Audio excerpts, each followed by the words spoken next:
আমি বলতেছি 5টা মিনিট সময় দিতে, এখন কতক্ষণ সময় আছে? ভাই হয়েছেটা কি বলেন তো? মানে ওর রুটিন দেখা মিস্টেক হয়েছে, ওকে আধা ঘন্টা যতটুকু সময় আছে ওই সময়টা দিত, পরীক্ষাটা দিত,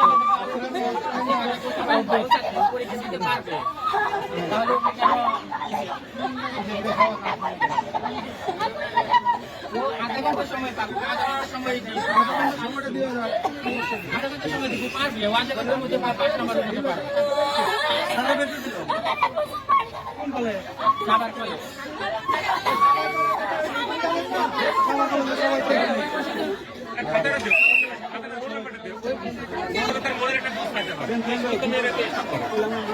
এটা ঠিক না, এটা ঠিক হয় না, এটা আসলে একটা যুক্তি না।